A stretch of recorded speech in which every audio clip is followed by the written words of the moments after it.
Hello and welcome. My name is Host's Name, and you're watching Research Lab. Today we're embarking on a journey back through time to stand on the precipice of moments where the entire course of human history pivoted on a single day's violence. We're counting down 10 battles that fundamentally reshaped our world. Let's begin the countdown. Our story begins on a dusty plain in Greece, a place called Marathon. The mighty Persian Empire under King Darius had landed an invasion force intent on crushing Athens. To the Athenians, this was a fight for their very existence, for their homes and their radical new idea of self-governance. Against overwhelming odds, they chose to fight. Under Miltiades, the strengthened flanks folded in and crushed the lighter Persian infantry. Using a brilliant tactical envelopment, the Persians were driven back to their ships. A runner, Phidippides, was sent to Athens, a run that birthed the legend of the modern marathon. Had Athens fallen, the Golden Age, Socrates, Plato, Aristotle, theater, and the foundations of Western thought might never have occurred. A century and a half after Marathon, the tables had turned. Now a Macedonian force deep in Persia, Alexander the Great faced a gargantuan Persian army led by Darius III. Darius chose a wide, flat plain at Gaugamela to exploit his numbers. Scythed chariots, war elephants. Darius trusted sheer numbers. Alexander advanced obliquely, drawing out the Persian flank. Then he struck the engineered gap. He led his companion cavalry in a wedge charge straight at Darius. The king fled, morale collapsed. Gaugamela ended the Achaemenid Empire. Alexander's victory opened the door for Hellenistic culture to spread from Greece to India, creating a hybrid civilization. October 14, 1066. England had no clear heir. Harold Godwinson had just beaten the Vikings at Stamford Bridge. Exhausted, Harold marched 250 miles south to meet William of Normandy. On Senlac Ridge, the Saxons formed a near-impenetrable shield wall. William's Normans, archers, infantry, heavy cavalry, struck again and again. A feigned retreat lured some English from their position, a fatal error. Late in the day, King Harold was struck down, English resistance collapsed. William marched to London, was crowned, replaced the Anglo-Saxon aristocracy, transformed language, and tied England to continental Europe. Northern France, the 100 Years' War. In 1415, a starved, vastly outnumbered English army faced a powerful French force. King Henry V led common men armed with the longbow. Rain turned the field to sucking mud. The flank woods channeled the French charges into a killing ground. Heavily armored knights bogged down. English longbowmen unleashed arrow storms said to darken the sky. Knights fell, the vanguard was annihilated, and a wall of dead blocked follow-on waves. Agincourt validated the longbow and proved commoners could defeat nobles, prolonging the 100 Years' War and altering medieval warfare.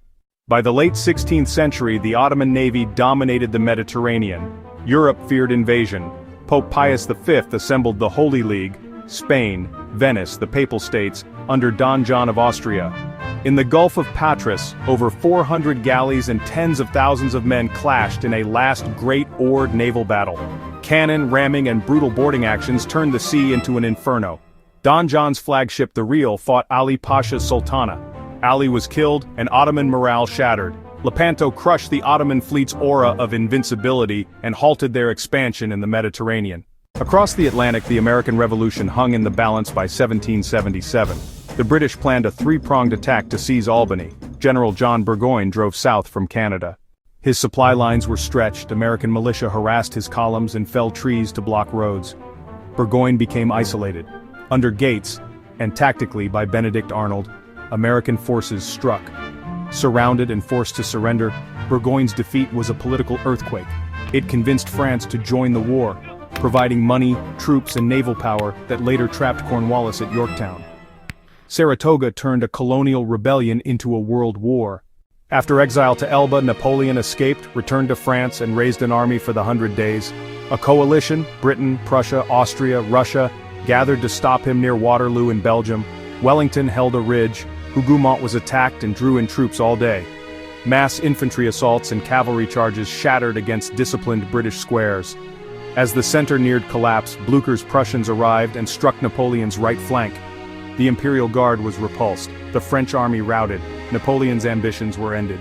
Waterloo ended 2 decades of war and ushered in a century of relative peace in the concert of Europe. Summer 1863, Robert E. Lee invaded the North seeking a decisive victory. By chance, Lee's Army of Northern Virginia collided with Meade's Army of the Potomac at Gettysburg. Day 1, Union forces fell back to Cemetery Ridge and Culp's Hill. Day 2, ferocious fighting at Little Round Top, Devil's Den, the Wheatfield and Peach Orchard. Day 3, Pickett's Charge. Nearly 12,500 Confederates marched across open ground into withering fire. The charge was annihilated. Lee retreated to Virginia. Gettysburg was the Confederacy's high water mark. Combined with Vicksburg, it marked the definitive turning point of the Civil War, a battle of sacrifice that reshaped the nation. On the Eastern Front, 1942, Hitler's Wehrmacht pushed toward Stalingrad. The battle devolved into brutal room-by-room urban warfare. Rattenkrieg. Soldiers fought for floors, rooms, sewers, and factories, sometimes less than a day's life expectancy for new arrivals.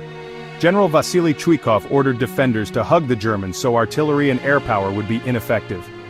In November 1942, the Soviets launched Operation Uranus, pincer attacks that encircled the German Sixth Army. Hitler forbade retreat.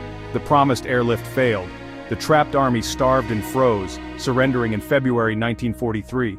Stalingrad was the strategic and psychological turning point on the Eastern Front.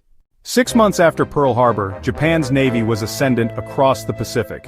Admiral Yamamoto planned to lure American carriers into a decisive trap, but U.S. cryptanalysts had broken JN-25. Admiral Nimitz positioned Enterprise, Hornet, and Yorktown to ambush the Japanese northeast of Midway. American torpedo bombers were decimated but drew the combat air patrol down to sea level. At that moment, dive bombers arrived and in 5 minutes fatally crippled Akagi, Kaga, and Soryu. Hiryu was sunk later. Japan lost 4 carriers and many veteran aviators, losses from which it never recovered. Midway shifted control in the Pacific and allowed the U.S. to go on the strategic offensive. And there you have it, 10 moments where the clash of arms carved a new path for humanity. From the plains of Marathon to the vastness of the Pacific, these outcomes were written in the blood of soldiers but etched into civilization. They shaped the languages we speak, the governments we live under, and the cultural ideas we hold dear. They are a sobering reminder that history is not a gentle river but a series of violent, unpredictable rapids. Which battle do you think mattered most? Tell us in the comments. We read every single one. If you enjoyed this journey, subscribe to Research Lab and hit the notification bell. Thank you for watching.